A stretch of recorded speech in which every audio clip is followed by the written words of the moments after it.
It's summertime, and whether you're swimming in the ocean, walking on the beach, visiting the boardwalk, eating in one of the more than 1,500 establishments in Cape May County, visiting the park or a fair, the Cape May County Health Department is taking all the necessary measures to make sure that you're safe and healthy while in Cape May County. That's next on the Cape May County Report.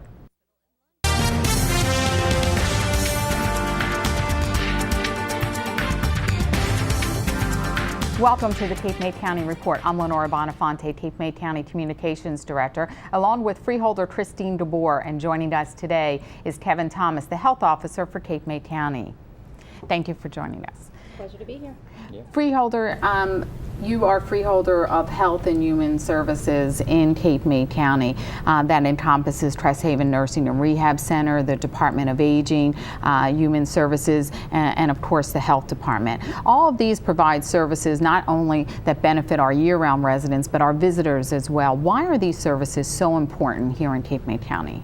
Well, we have an aging population here, so we want to make sure that we take good care of our senior citizens. Our county-operated nursing home is extremely important to the residents here who need long-term care, so we're very happy to have that facility as part of our county government. We want to take care of our year-round residents, like you said, but it's important to take care of our visitors because we have a large tourism industry here. We want to make sure that people are happy and healthy while they're here, and they want to come here and continue to come here and know that they're going to be safe while they're on vacation. Now, Kevin, when people think about the health department, a lot of times you think of providing flu shots and different things throughout the year, but they don't realize a lot of the services that the health department does provide on a year-round basis, and especially different services in the summertime. First of all, tell us what the mission of the Cape May County Health Department is and some of the divisions that encompasses the health department. Okay, well, I could probably sum up the mission in the health department in 3 words. 3 words meaning promote, protect, and prevent. Promote meaning promote healthy behaviors. Healthy behaviors meaning that we educate people on not smoking. We educate and the dangers of smoking. We educate people on get screened and checked up as far as making sure that your child has all the immunization shots. So there's a lot of education involved. So that's promotion.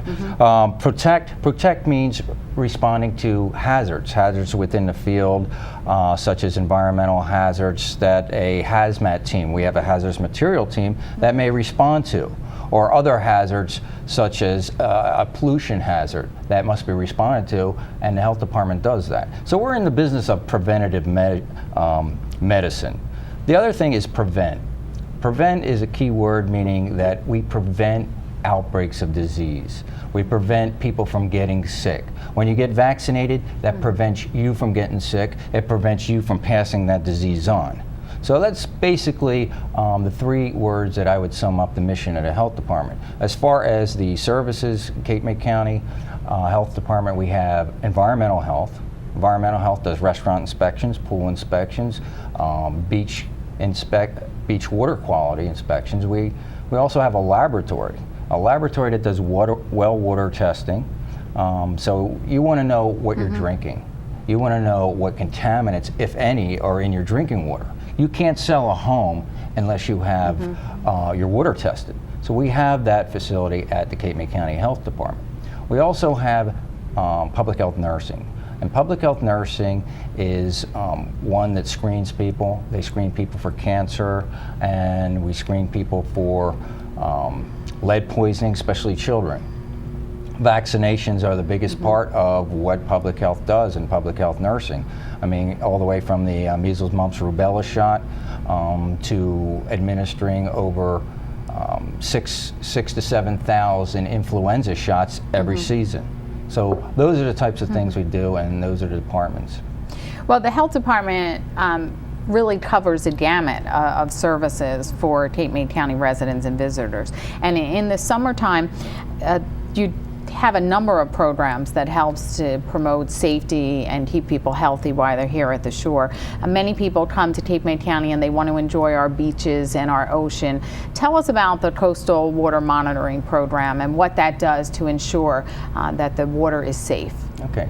Well, the Cooperative Coastal Monitoring Program is a joint venture among the federal government, the state government, and the health department in the coastal communities. And what we're trying to do there, actually started out in 1974 in Cape May County. What had happened is the local sewage treatment plant, each municipality had a local sewage treatment plant, and when we had an influx of a large number of visitors, these little plants could not handle the huge amounts of waste. So untreated waste was actually going in the bay and the oceans.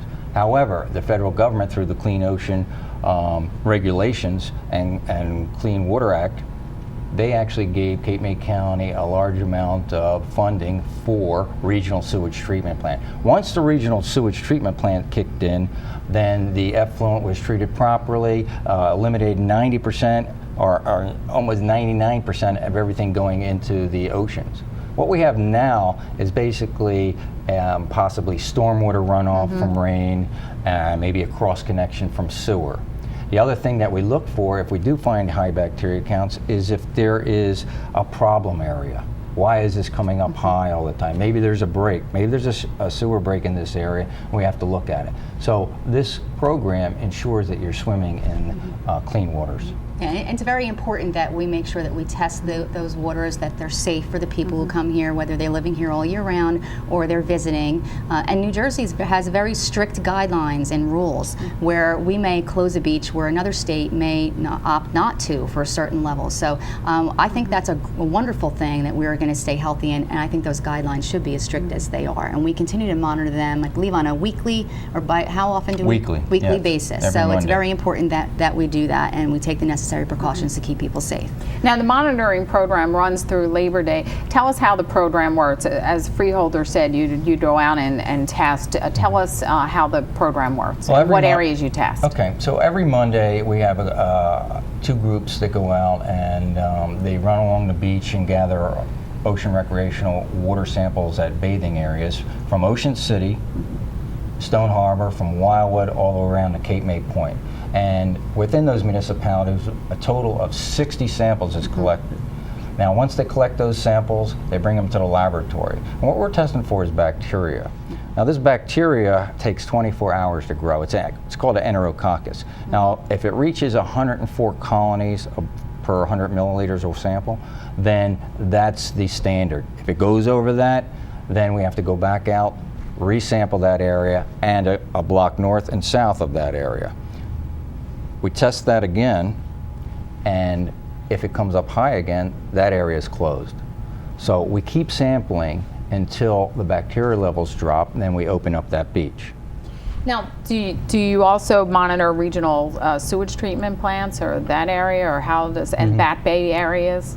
Well, as far as sewage treatment plants, we have a program called the Outfall Program, and 8 times a summer we go out to where the sewage treatment plants actually discharge. There's three discharge areas 1 mile out there's one in Ocean City, there's one in Avalon, and there's one on the borderline of Wildwood Crest and Lower Township Beach area. So 1 mile out, we take the boat and we take concentric circle samples of that diffuser, they call it, where the effluents diffused, the treated effluent, and we test it for nutrients, and we also test it for bacteria. And in the past, historically, we've always had good results. So sewage treatment plants are doing an excellent job of keeping the waters clean and cleaning the discharge and sewage properly. Now, in many seaside communities, you'll see signs in Bat Bay areas: do not swim here, do not swim if places are not protected. What are some precautions that people should take when swimming or going in waters to make sure that it is a clean and safe area? One thing you have to remember is that the stance of the health department is that you only swim in approved recreational bathing areas. We don't approve you swimming anywhere else. I know people do that, but we don't approve of it. One thing you should do as far as safety tips go is that you should have a buddy. No matter when you swim, you should always have a buddy and swim with a buddy. Number 2, you should swim in those designated areas with a lifeguard on duty. Don't swim at night, and don't swim when the currents are rough.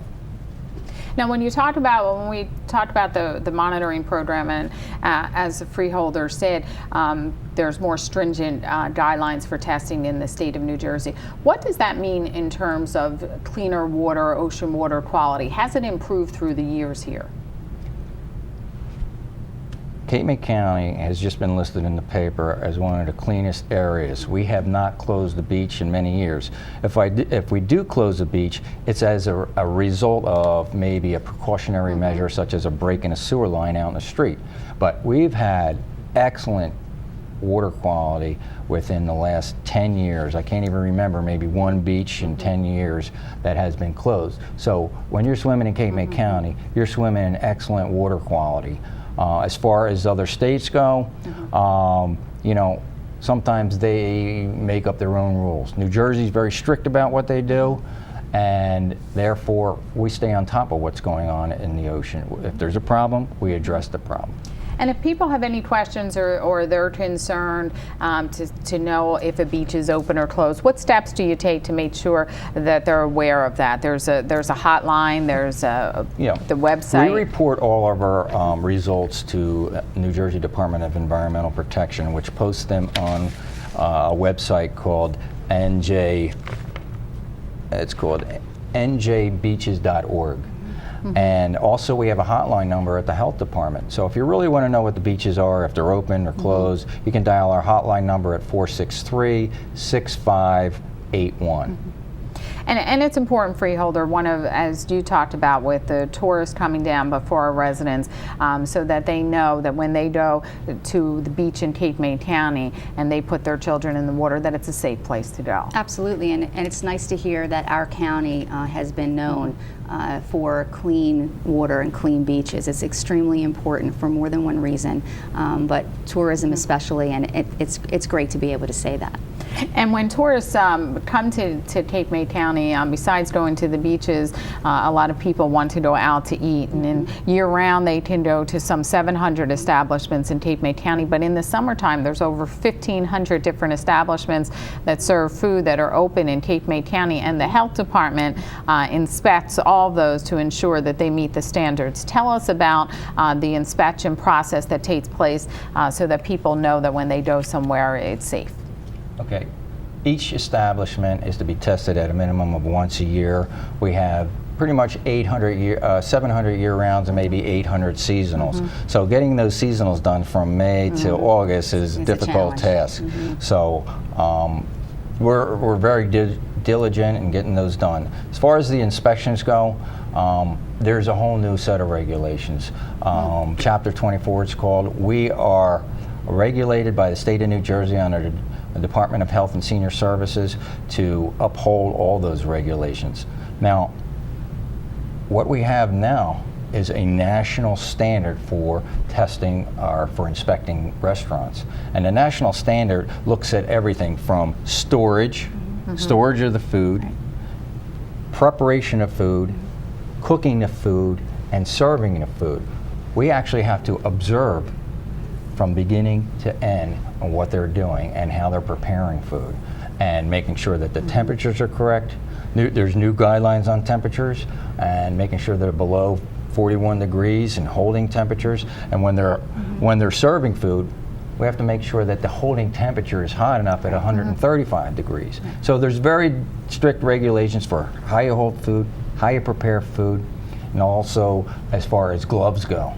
Washing hands, using gloves, very strict. It's all outlined within those regulations on how to prepare food and serve food. But I would imagine that to follow that process through, it's very time consuming for your inspector. And if you have to inspect some 1,500 places and 800 in a short time, how does it all take place? You're absolutely right on that, because with the new regs, it takes anywhere from 2 to 3 hours just to do one place, depending on the size of the place. And what we do is we prioritize. There's certain things to prioritize. You might go to a campground and everything's prepackaged. You know, that's not maybe a high priority, but when you go out to a grocery store that's not only preparing and packing food and also serving food, that takes a long time. That might take a full day or maybe 2 days to do. So depending on the size of these restaurants or food establishments, then that's the time factor. And we also have a lot of fairs and festivals throughout the county as well, where they have food vendors that will set up, and we're very diligent in making sure that the vendors that are there are following those same guidelines to make sure that that food is safe to eat. You have a lot of times we have seafood festivals. There's a lot of foods that you really have to be extremely careful to make sure that they're kept at the right temperature, because it could be some serious health issues if they're not. Well, you're right about that. What they do now in the guidelines is they prioritize by type of food, what type of restaurant it is. Meaning, is there a reason for inspecting this restaurant first? Is there a reason that this restaurant should be inspected more than other restaurants? So there are guidelines associated with that. Now, if someone fails an inspection, we don't want to see anybody fail, but if somebody fails, what do you do so that the customer is aware that that restaurant has been warned, or are there signs put up? What takes place? Well, with every restaurant inspection comes a placard that tells them that they passed, they're conditional, or they're unsatisfactory. If they're unsatisfactory, they're closed. But if they're conditional, meaning they might have, there might be a few small things that they have to correct, meaning that maybe the guy wasn't using gloves, he should have used gloves. We corrected that action. We gave him an educational piece right on the spot. So they might have gotten on a conditional inspection. But it's not an immediate health But it's risk. not an immediate health threat, meaning that you might see conditional, meaning we found something, but it's not going to hurt the public. Right. However, if they passed everything, then they get a satisfactory. There's nothing above And a then, so look for satisfactory. that, and you could see that it's satisfactory. Yeah, and when you go in a restaurant, it has to be clearly in sight, that placard. Okay, we're going to take a break. When we come back, we'll find out more things that the health department is doing in Cape May County to keep you safe and healthy while here. So stay with us. How far would you go to discover a new treasure? How far to stand on the edge of the earth? To step back in time? To be amazed? How far would you go to lower your heart rate? To heighten your senses? To breathe, really breathe? Your journey begins at njsouthernshore.com, New Jersey's Southern Shore region.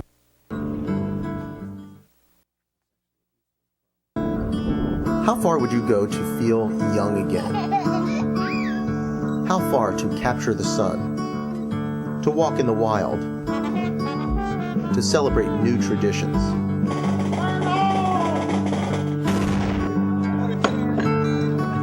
How far would you go to just slow things down?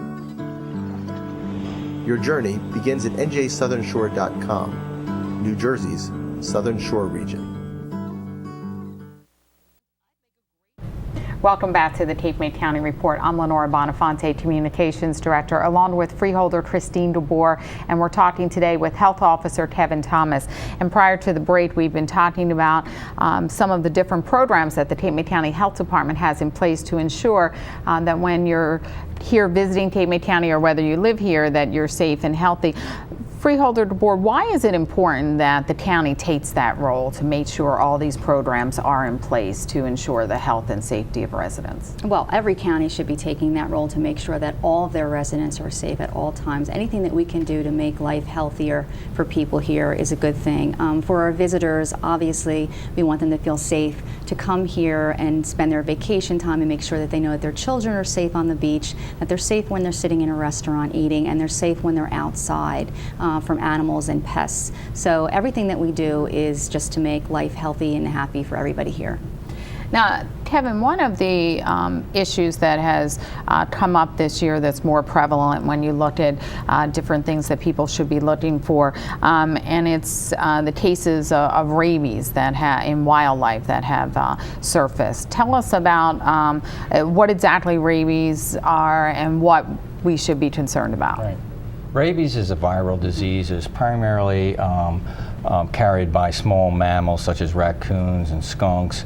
And if you contract rabies, what will happen is that this disease affects the central nervous system, affects the brain, eventually causes death. So it's a very dangerous disease. That's why it's a priority for the health department to be concerned when there's rabies outbreaks in Cape May County. Now, how many cases have surfaced this year?